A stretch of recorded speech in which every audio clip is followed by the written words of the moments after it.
Instead of getting angry, you quietly collect every piece of evidence needed to collapse his career and expose his fraud at the same gala. Betrayal doesn't always arrive with a shout. Sometimes it comes disguised as perfume. For me, it was a $500 Hermes scarf, hidden in my wife Rachel's drawer, saturated in a scent she never wore. Instantly, something icy twisted in my chest. As a medical attorney with 15 years of experience, I recognized evidence when I saw it. And this was evidence of another man. Rachel, a dedicated nurse, had spent 5 years working at Westwood Medical under Dr. Robert Wilson, a surgeon practically idolized throughout Portland. He was the kind of doctor people trusted blindly, brilliant, wealthy, with his face on billboards and a hospital wing named after his family. He was untouchable. But then the gifts began. A rare bottle of wine, a gold bracelet, event tickets. Rachel brushed it off as generous patience, but her late shifts, secretive texts, and nervous smiles told a different story. One night, while she slept, I checked her phone. The truth hit me like a punch to the gut. Messages from Dr. Wilson. You looked gorgeous today. Counting the hours until Napa. Wear the bracelet when we're alone. There were no replies from her, but she hadn't stopped him either. Confronting Wilson directly would ruin Rachel's career. He'd deny everything, and in the medical world, a nurse's word against a star surgeon's is worth nothing. So I did what a strategist does. I built a case. I started digging into Wilson's practice. His clinic's revenue was unnaturally high. Insurance payouts were far above regional averages, with too many surgeries on fully insured patients over 50. I spoke to contacts in healthcare auditing, nurses in local bars, and former patients. A disturbing pattern emerged. Wilson was diagnosing people with conditions they didn't have, performing unnecessary surgeries, and burying the complaints. This wasn't just harassment toward my wife.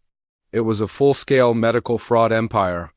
My investigation gained traction when I met patients like George Parker, a retired professor pushed into multiple operations he never needed, and Margaret Stillman, a former nurse whose MRI scans had been manipulated. She'd legally recorded her conversations with Wilson, conversations dripping with intimidation. Refuse surgery and your insurance may deny future care, he'd told her. I'm the surgeon. You trust me or you suffer. When I showed Rachel the evidence, she finally broke. Tears poured down her face, not from guilt but relief. He cornered me once, she whispered. I told him no, but he kept pushing. I was afraid to tell you, afraid he'd destroy our lives. She agreed to help, carefully documenting discrepancies she saw at work. Soon we had a mosaic of proof, false diagnoses, inflated billing codes, and misrepresented imaging. But Wilson sensed movement. He reassigned Rachel, spread rumors, and even tried to pressure my law firm.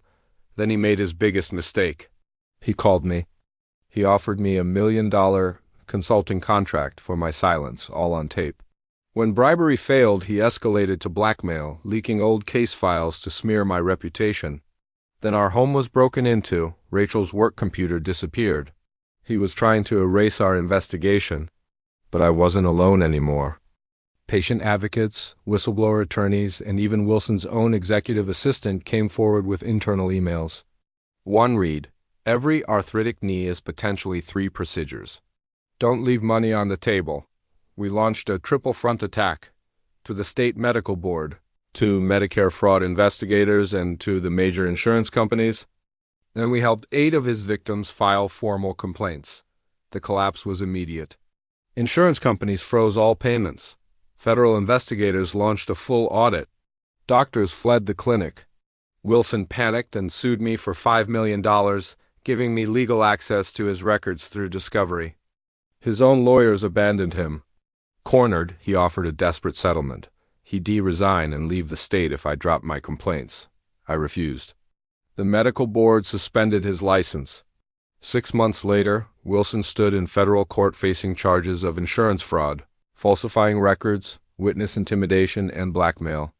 He took a plea deal, 5 years in prison, permanent loss of his medical license, and millions in restitution. Westwood Medical shut down within months. But Wilson's allies tried to cripple us. We lost clients, faced audits, and were denied loans. Instead of breaking us, it pushed us into our next chapter. Rachel and I founded the Burns Patient Advocacy Center, helping patients verify diagnoses and fight a system that had nearly destroyed us. At first, doors slammed in our faces. But former patients funded us, journalists spotlighted our story, and public support exploded.